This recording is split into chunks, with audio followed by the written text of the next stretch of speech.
말씀은 요한복음 20장 1절에서 18절, 이사야 65장 17에서 25절인데요. 이사야 말씀은 설교 중에 보기로 하고 요한복음의 말씀을 보도록 하겠습니다. 20장 1절에서 18절 한 절씩 교독합니다. 주간의 첫날 이른 새벽에 막달라 사람 마리아가 무덤에 가서 보니 무덤 어귀를 막은 돌이 이미 옮겨져 있었다.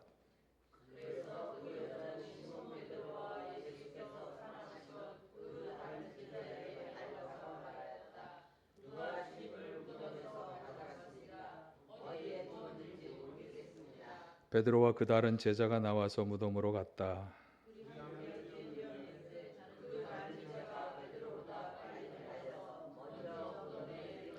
그런데 그는 몸을 굽혀서 삼배가 놓여 있는 것을 보았으나 안으로 들어가지는 않았다.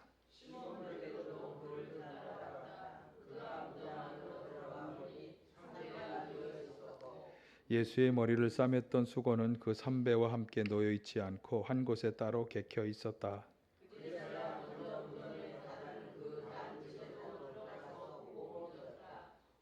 아직도 그들은 예수께서 죽은 사람들 가운데서 반드시 살아나야 한다는 성경 말씀을 깨닫지 못하였다. 그런데 마리아는 무덤 밖에 서서 울고 있었다. 울다가 몸을 굽혀서 무덤성을 들여다보니 12절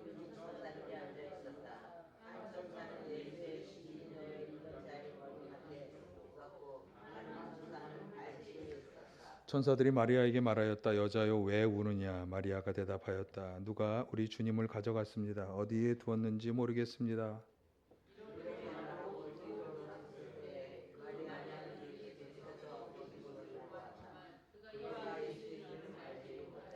예수께서 마리아에게 말씀하셨다. 여자여 왜 울고 있느냐? 누구를 찾느냐? 마리아는 그가 동산지기인 줄 알고 여보세요. 당신이 그를 옮겨 놓았거든 어디에다 두었는지를 내게 말해 주세요. 내가 그를 모셔가겠습니다. 하고 말하였다.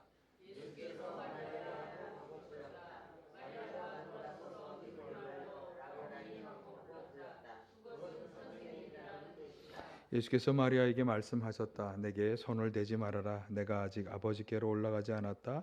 이제 내 형제들에게로 가서 이르기를 내가 나의 아버지 곧 너희의 아버지 나의 하나님 곧 너희의 하나님께로 올라간다고 말하여라.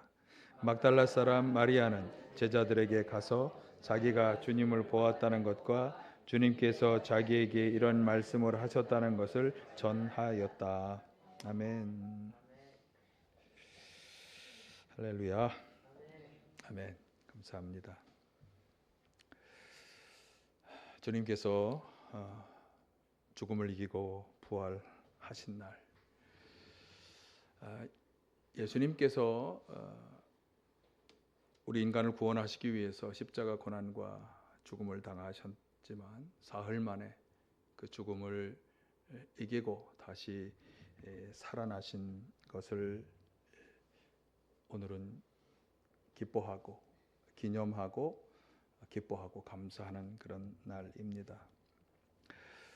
예수님의 부활을 우리가 기념한다라고 하는 것은 이제 그 예수님의 죽음이 실제로 죽음과 부활이 실제로 있었던 일이라고 하는 것을 확인하고 기억하기 위한 것이고, 그리고 이 부활을 기뻐하는 것은 이 부활로 인해서 우리에게 아주 많은 신앙적인 의미의 일들이 벌어졌는데, 일단은 우리의 신앙이 무의미하고 헛된 것이 아니다라고 하는 것이 증명되었고, 그리고 또 우리에게 귀한 소망을 주었기 때문이에요. 그러니까 우리는 예수님이 죽음을 이기고 다시 살아나신 것을 통해서 우리도 죽음을 이기고 부활할 수 있다고 하는 소망을 가지게 되었기 때문에 예수님의 부활을 기뻐하고 감사하는 것입니다.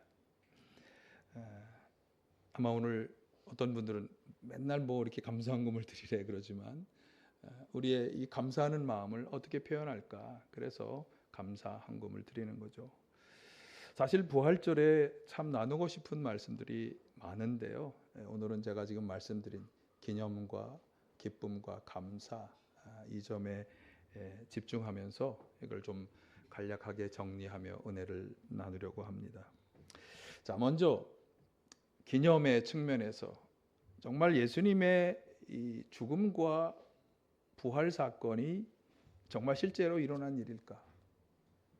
좀 더 근원적으로 가면 어떤 분들은 정말 예수라는 존재가 2000년 전에 존재했던 사람이냐라고 하는 의문을 제기하고, 또 그 사람이 죽었다면 어떻게 죽음을 이기고 다시 살아날까? 그게 정말 실제로 있었던 일이냐? 이런 의문들을 제기하는데요. 오늘 제가 읽어드린 우리 함께 봉독한 요한복음 20장 본문을 포함해서 성경 여러 곳에서 예수님의 부활 이야기가 나옵니다. 예수님이 부활을 목격한 이야기는 여기 앞에 보시는 것처럼 마태복음 28장, 마가복음 16장, 누가복음 24장, 그리고 오늘 요한복음 20장, 이 복음서마다 다 나오고 있고요. 그리고 또 사도행전 1장과 9장에 예수님을 목격한, 부활하신 예수님을 목격한 이야기들이 전해지고 있습니다. 그러니까 성경이 거짓말을 하는 것이 아니라면 이 이야기들은 다 예수님이 부활하셨다고 하는 그런 증거들이다, 이렇게 말할 수 있겠습니다. 자, 오늘 본문과 관련해서 복음서의 이야기를 좀 정리해 보면, 예수님께서 십자가에 달려 죽으셨죠. 왜? 우리를 죄로 인한 심판과 멸망으로부터 구원하시기 위해. 자, 그건 뭐 지난주까지 계속 설명을 드렸으니까. 그 죽으신 후에 공회의원인 아리마대 출신의 사람 요셉이라는 사람이, 이 사람도 이제 다른 복음서들에 보면 예수님의 제자였다, 뭐 혹은 부자였다, 뭐 이런 여러 가지 얘기가 있어요. 그런 요셉이라는 사람이 예수님의 시신을 내어달라고 해서 자기가 만들었던 무덤에, 바위를 파서 만든 무덤이라 그러는데 그 무덤에 예수님을 모셨어요. 그리고 그것을 지켜보던, 예수님을 따라다니던, 갈릴리에서부터 예수님을 열심히 따라다니며 사역을 돕기도 하고 했던 그 여인들이 이제 그 다음 날 안식일을 쉬고 그 안식일 다음 날 이른 새벽에 이제 예수님에게 향유를 바르기 위해서, 이 향유는 시신이 썩는 냄새를 방지하기 위한 향유였는데 그 향유를 바르기 위해서 새벽 일찍 무덤으로 찾아가는 것입니다. 오늘 요한복음에는 다른 복음서와는 달리 막달라 마리아라고 하는 한 여인을 중심으로 이야기가 전개되고 있습니다만, 사실 다른 복음서들을 비교해서 보면 그녀를 비롯해서 다른, 예수님의 어머니 마리아도 있었고 요한나라는 분도 있었고 여러 명의 여인들이 함께 새벽에 간 것입니다. 어쨌든 새벽에 무덤에 간 이 막달라 마리아는 무덤 어귀, 그러니까 무덤 입구를 막았던 돌이 이미 옮겨져 있는 것을 보고 깜짝 놀라서 베드로와 다른 제자, 이 요한복음이니까 요한이라고 하는 다른 제자에게 달려가서 주님이 무덤에 계시지 않다라고 그렇게 소식을 알린 거예요. 그들도 깜짝 놀라서 다 무덤으로 달려왔겠죠. 그런데 예수님은 계시지 않고, 예수님을 감쌌던 삼배, 또 머리를 감쌌던 수건, 그것이 따로 켜져 있는 것만을 보았습니다.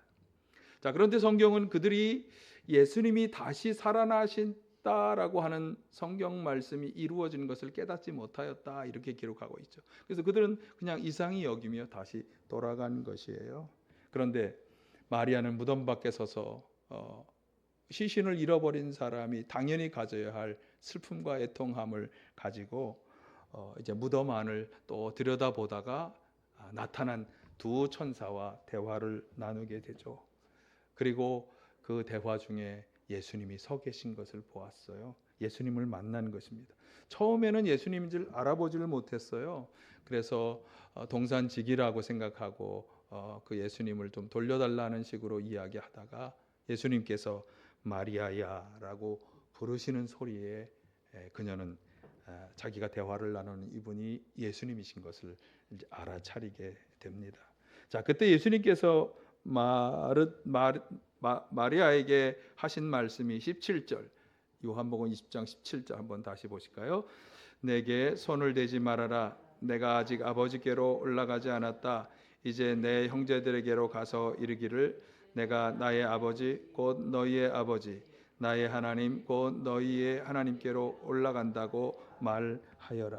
그러니까 마리아는 이런 주님의 말씀을 듣고 다른 제자들에게로 가서 자신이 주님을 보았다고, 주님이 이렇게 나에게 말씀하셨다고 하신 말씀을 전한 것입니다. 자, 오늘 본문은 여기까지 나오지만 사실 그 뒷얘기들이 더 있습니다. 모든 복음서에 그 뒷얘기들이 다 나오죠. 누가복음 24장 11절에 보면 사도들은 예수님께서 살아나셨다고 하는 여인들의 이야기를 듣고 어처구니 없고 터무니없는 헛소리로 받아들이고 믿지 않았어요. 사실 뭐 누구라도 죽은 자가 살아났다고 하는 것을 믿는 것은 참 쉬운 일이 아닐 것입니다. 아마 어쩌면 이 자리에 계신 분들도 뭐 그런 일이 어떻게 일어나겠어요? 라고 생각하실 수 있을지 모르지만, 자, 제가 지금부터 성경에 부활하신 예수님을 만난 이야기들을 좀 더 전해드리겠습니다. 누가복음과 마가복음에 보면 첫 번째로 부활하신 예수님께서 엠마오로 내려가시던 두 제자에게 나타나신 장면들이 기록되어 있고요. 자, 여기 나온 것처럼 이제 세 가지인데, 또 하나는 11 제자에게 나타나시는 장면이 누가복음, 마가복음, 마태복음, 또 요한복음, 사도행전, 이건 사도행전까지 5 성경에 다 기록이 되어 있어요. 또 7 제자에게 나타나신 이야기가 요한복음 21장에 나옵니다. 자, 바울 사도가 이런 증언들을 종합해서 이제 이야기한 구절이 있어요. 고린도전서 15장 3절에서 8절에 보면, 자, 한번 이건 같이 보실까요? 나도 전해받은 중요한 것을 여러분에게 전해드렸습니다. 그것은 곧 그리스도께서 성경대로 우리 죄를 위하여 죽으셨다는 것과 무덤에 묻히셨다는 것과 성경대로 사흘 날에 살아나셨다는 것과 게바에게 나타나시고 다음에 12 제자에게 나타나셨다고 하는 것입니다. 그 후에 그리스도께서는 한 번에 500명이 넘는 형제자매들에게 나타나셨는데 그 가운데 더러는 세상을 떠났지만 대다수는 지금도 살아 있습니다. 다음에 야고보에게 나타나시고 그 다음에 모든 사도들에게 나타나셨습니다. 그런데 맨 나중에 다리 차지 못하여 난 자와 같은 나에게도 나타나셨습니다. 바울 사도는 지금 이 구절에서 말씀하는 것처럼 예수님께서 우리 죄를 위하여 죽음을 당하시고 무덤에 묻히셨지만 그러나 사흘 만에 살아나셨다. 그리고 이렇게 여러 증인에게 나타나셨다라고 증언하고 있는 것입니다. 이 뒤 맨 구절 뒤에 보면 자신에게도 나타나셨다고 하는 이 증거가 사도행전 9장에 다메섹으로 가는 도중에 빛으로 임하시는 예수님을 만나고 음성을 들은 그 이야기가 전해지고 있습니다. 사실 본문에 제가 아까 말씀드린 누가복음에 나오는 그 사도들이 처음 이 소식을 들었을 때 예수님의 부활을 믿지 못하고 어처구니 없다, 헛소리다 이렇게 생각을 했었는데, 오늘날 많은 사람들도 아마 그런 형편에 있을 거라고 생각이 됩니다. 그러나 오늘 제가 열거해드린 이 성경 구절들은 바로 예수님이 부활하셨다고 하는 부활의 중요한 증거들이 될 것입니다. 자, 그러면 예수님의 부활이 왜 그렇게 중요할까? 이건 아마도 우리가 기뻐해야 하는, 아까 기념, 그 다음에 기뻐해야 하는 중요한 이유가 될 것이기도 할 텐데요. 반대로 이렇게 생각해 보면 됩니다. 예수님의 부활이 없다면 어떻게 될까? 여기에 대해서 바울 사도가 고린도전서 15장 14, 19절에서 아주 자세히 설명했는데, 제가 17에서 19절만 한번 같이 보도록 하겠습니다. 그리스도께서 살아나지 않으셨다면 여러분의 믿음은 헛된 것이 되고 여러분은 아직도 죄 가운데 있을 것입니다. 그리고 그리스도 안에서 잠든 사람들도 멸망했을 것입니다. 그리스도 안에서 우리가 바라는 것이 이 세상에만 해당되는 것이라면 우리는 모든 사람 가운데서 가장 불쌍한 사람일 것입니다. 예수님의 부활이 없다면 그리스도인들이 가지고 있는 믿음도 다 헛된 것이 된다. 우리가 읽지 않았습니다만 14절에서 16절까지는 하나님이 그리스도를 살리셨다고 우리가 전파하는데, 그러면 그 말도 다 거짓이 된다.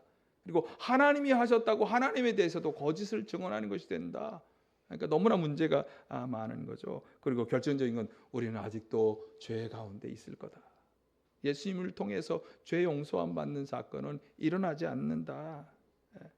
사실 우리는 예수님의 죽음을 통해서 우리의 모든 죄와 허물이 속하여진다. 예수님께서 그렇게 우리의 죄와 허물을 다 짊어지고 십자가에 달려 죽으셨다라고 하는 것을 믿고 있는데, 그리고 그분의 부활을 통해서 우리는 하나님으로부터 다시 이제 모든 죄의 사함을 받고 의로운 존재가 되어서 그분과 새로운 관계를 맺고 긴밀한 교제 가운데 이제 살게 되었다라고 하는 것을 확신하는데, 이런 것이 다 이루어지지 않는다.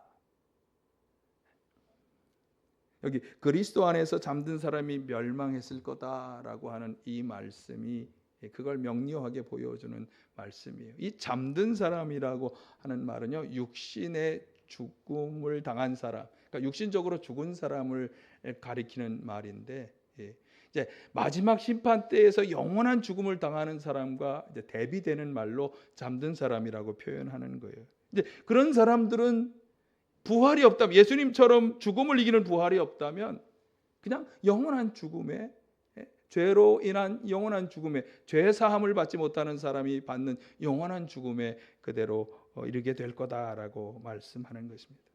자, 그래서 바로 다음 말씀, 우리가 바라는 것이 이 세상에만 해당되는 것이라면 우리는 모든 사람 가운데 가장 불쌍한 사람일 것입니다. 그러니까 이 세상의 삶 이후에 주어지는 것이 없다면, 그냥 죽음으로 모든 것이 다 끝나는 것이라면 우리 그리스도인들은 아주 불쌍한 사람으로 여겨질 수밖에 없다. 왜? 한번 이렇게 생각해 보면 되죠. 죽음으로 모든 것이 다 끝나는 것이어서 그리스도인들이 세상만 바라보고 살 수밖에 없다면, 자, 그렇다면, 자,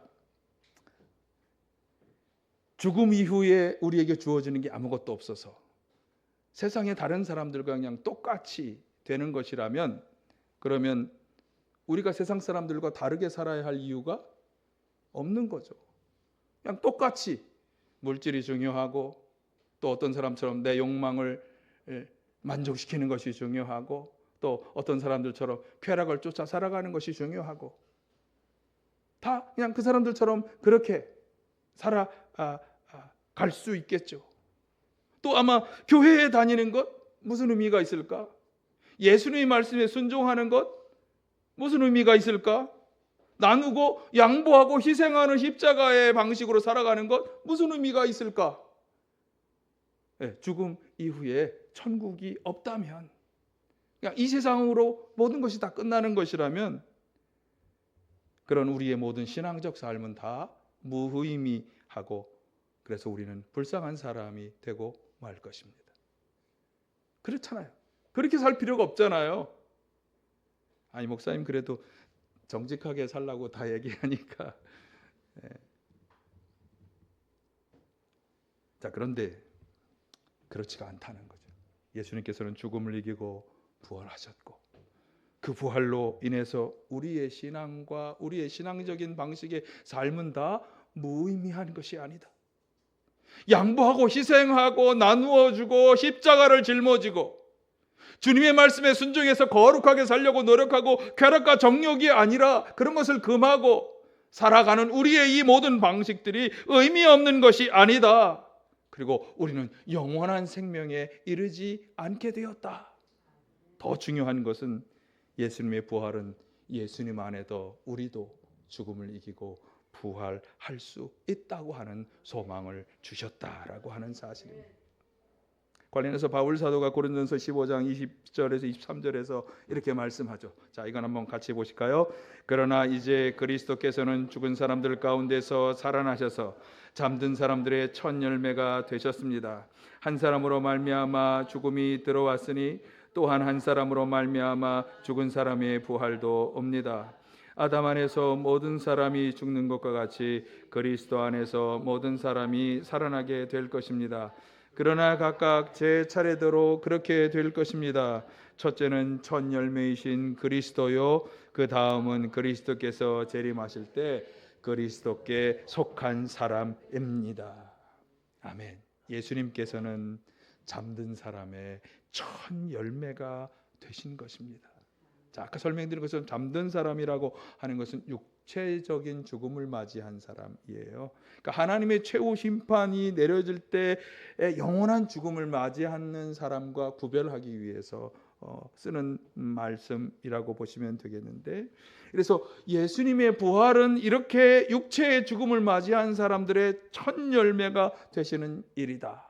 첫 열매가 뭐죠? 시간상으로 가장 먼저 있었던 사건을 가리키는 거죠. 이 처음 시간 이후로 열매가 계속해서 맺어질 것을 염두할 때 첫 열매, 그러니까 두 번째 열매, 세 번째 열매, 계속해서 추수가 온전히 모든 것이 다 추수되는 때가 올 거라고 하는 것을 기대하게 해주는 말이에요. 그래서 계속해서 죽은 사람들 가운데서 살아나는 부활의 열매가 차례대로 있을 것을 말씀하는 것입니다.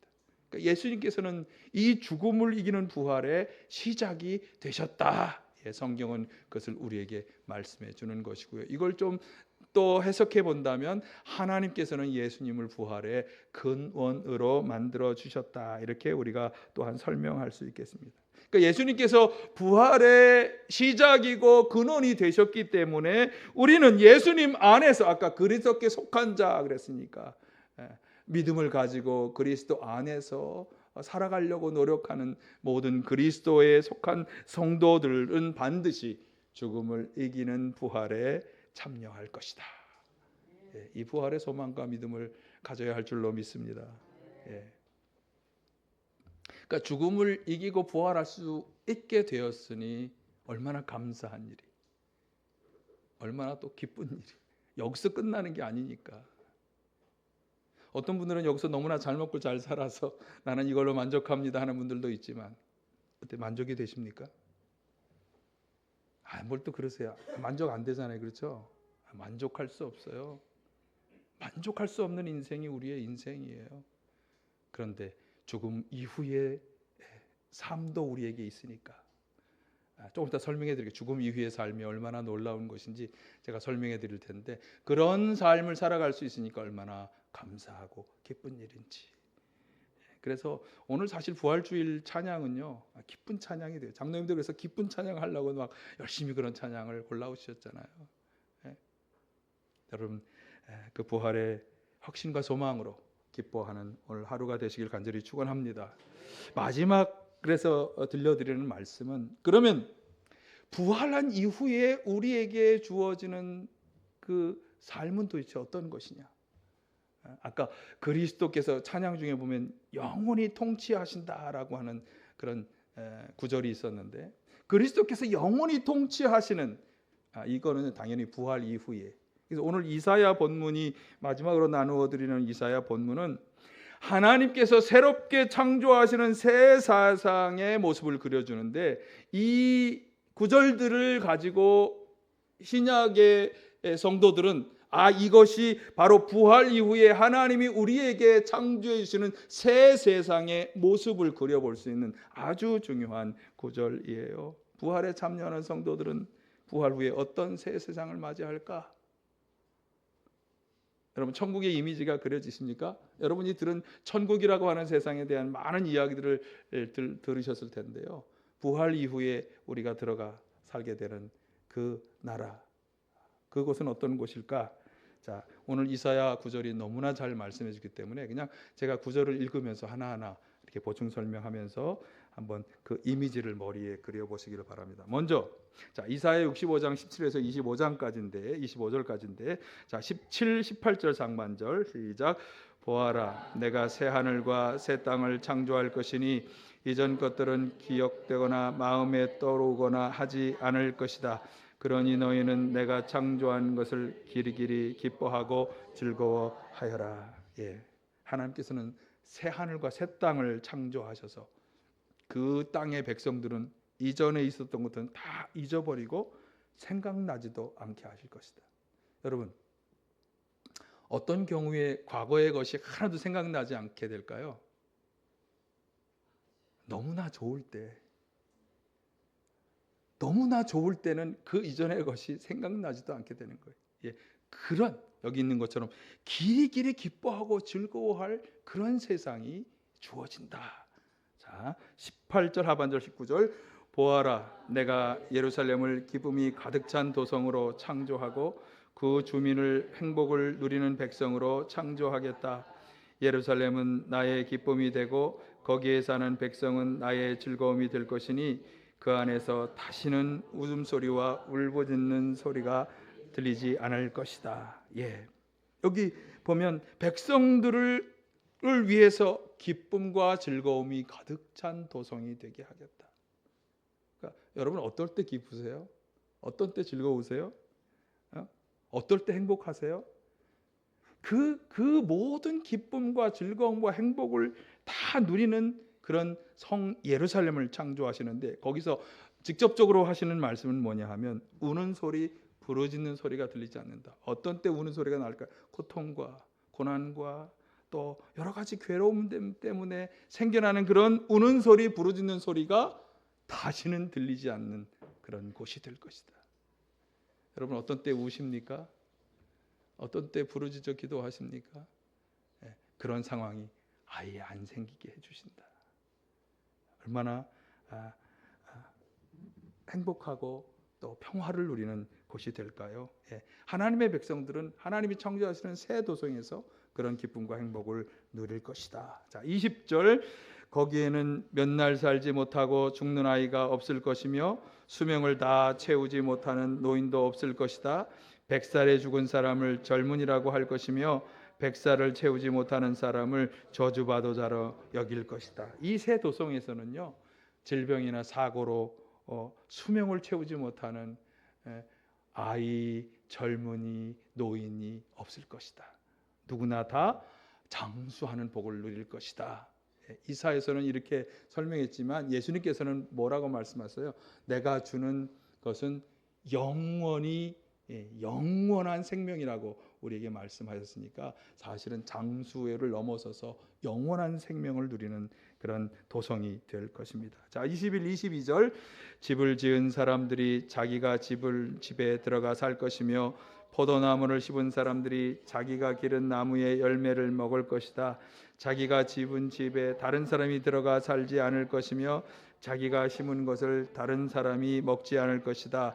나의 백성은 나무처럼 오래 살겠고 그들이 수고하여 번 것을 오래오래 누릴 것이다. 여기 중간에 보면 내가 집을 지었는데 다른 사람이 들어와 살아. 내가 열심히 먹거리를 만드는데 다른 사람이 먹어. 예. 이런 부조리한 일, 불합리한 일, 불의한 일들이 벌어지지 않는 내가 지은 집에 내가 살고 내가 수고한 집에 내가 들어가 살고 내가 수고한 먹거리를 내가 먹고 그런 이게 바로 사실 에덴 동산을 창조하시면서 하나님이 약속하시는 것인데 그대로 다 되어질 것이다.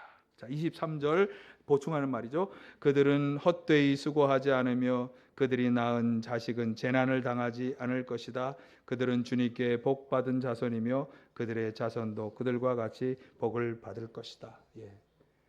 헛되이 우리가 한 수고가 허투루 절대로 돌아가지 않는다. 물론 뭐 아무 일도 안 하고 잘 먹고 잘 사는 걸 바라는 분이 혹 있을지 모르겠지만 그건 좀 너무 과도하고요. 내가 수고한 것을 다 그대로 누릴 수 있는 여러분 참 수고하며 사시잖아요. 그것을 다 그대로 누리고 받고 나누며 살아가는 여기 보니까 자손들도 다 그 똑같은 복을 받는 그런 축복 가운데 살아가게 될 것이다. 자, 24절 그들이 부르기 전에 내가 응답하며 그들이 말을 마치기도 전에 내가 들어주겠다. 이건 주님의 말씀이겠죠. 그러니까 도성의 백성들이 수시로 하나님께 부르고 또 하나님을 부르고 또 하나님이 금방 응답해 주시고 하는 그런 아주 긴밀한 관계 속에 그렇죠. 내가 부를 때마다 응답하는 게 얼마나 감사한 일이에요. 사실 여기 보면요 말을 마치기도 전에 그 기도와 요청에 응답해 주신다. 내가 막 무슨 생각을 하고 말만 하려고 하면 벌써 해주시는 거. 그런 긴밀한 관계 속에 하나님과 살아가게 될 것이다. 자, 25절. 이리와 어린 양이 함께 풀을 먹으며 사자가 소처럼 여물을 먹으며 뱀이 흙을 먹이로 삼을 것이다. 나의 거룩한 산에서는 서로 해치거나 상하게 하는 일이 전혀 없을 것이다. 새 예루살렘이 어떤 곳이 될 것인지를 아주 상징적으로 잘 보여주는, 이리와 어린 양이 함께 어울리고, 사자나 뱀에게 어떤 상해도 입지 않아. 그냥 사자도 여물을 먹고 뱀도 그냥 흙만을 먹는, 어떤 강자 약자 차별이 없고 어떤 해함과 상함도 없는 참 평화를 이루는 것이 될 것이다. 제가 한 말이 아니에요. 하나님이 당신의 백성들에게 이루실 새 도성에 대한 약속의 말씀. 여러분, 약속은요, 믿음으로 받는 사람에게 이루어지는 겁니다. 시큰둥하게 듣지 마세요. 이루어진다는 확신을 가지고 이 말씀을 받으세요. 이 참된 기쁨, 평화, 질병 없이 영원히 살아가는 삶, 수고한 것을 다 누리고 나누는 그런 삶, 그런 복이 있는 예루살렘. 여러분, 이것이 주님이 부활한 이후에 우리에게 주려고 계획하신 도성인 줄로 믿습니다. 여기 계신 모든 분들이 다 이 도성에 들어가서 하나님이 주시는 이 모든 복을 다 누리시기를 간절히 바랍니다. 죽음을 이기고 부활하신 예수님처럼 우리도 죽음을 이기는 부활에 참여하여 하나님께서 예비하신 이 도성에 들어가게 될 것입니다. 고린도전서 15장은 계속 인용했습니다만, 바울 사도가 그리스도인들의 부활에 대해서 아주 잘 설명하는 부활론이 굉장히 잘 드러나 있는 구절인데요. 장인데, 이 장 마지막 부분에서 부활의 신앙을 가진 성도들에게 바울 사도가 당부하는 말씀이 나와요. 저도 오늘 우리가 부활절에 부활 신앙을 가지자, 소망과 기쁨을 가지자라고 말씀을 드리면서 이 바울 사도의 권면으로 지금 마지막 설교를 마무리하도록 하겠습니다. 고린도전서 15장 57, 58절. 우리 주 예수 그리스도를 통하여 우리에게 승리를 주시는 하나님께 우리는 감사를 드립니다. 그러므로 나의 사랑하는 형제자매 여러분, 굳게 서서 흔들리지 말고 주님의 일을 더욱 많이 하십시오. 여러분이 아는 대로 여러분의 수고가 주님 안에서 헛되지 않습니다. 자, 먼저는 이 부활의 주인공이자 첫 열매 되신 예수님과 또 그 예수님을 통해서 이 모든 일을 계획하신 하나님께 우리가 감사를 드려야 되겠죠. 그 감사의 마음을 가지시기를 바라고, 이 소망과 확신으로 굳게 서서 흔들리지 말자. 어떤 일이 다가와도 흔들리지 말자. 그리고 주의 일을 많이 하는 사람이 되자. 어떤 게 주의 일일까요? 서로 사랑하라 계명을 주셨고, 또 마지막 명령, 땅끝까지로 내 증인이 되라. 우리가 지금 참 생명을 나누는 일을 하고 있잖아요. 그러니까 서로 사랑하고 주님이 주신 생명을 다른 사람들과 나누는 이 주님의 일을 많이 하시기를 간절히 축원합니다. 이 모든 수고는 절대로 헛되지 않을 것이다 라고 하는 것이 바울 사도가 우리에게 주시는 약속의 말씀입니다. 여러분, 부활절 아침에 좀 다른 교회들 보면 새벽에 부활절 새벽 예배 드리고 그러는데, 아침에 오면서 좀 마음이 그렇더라고요. 그러나 이 주일에 이렇게 다 모이셔서 이 부활의 감사와 기쁨과 즐거움이 함께 하시기를 간절히 축원합니다.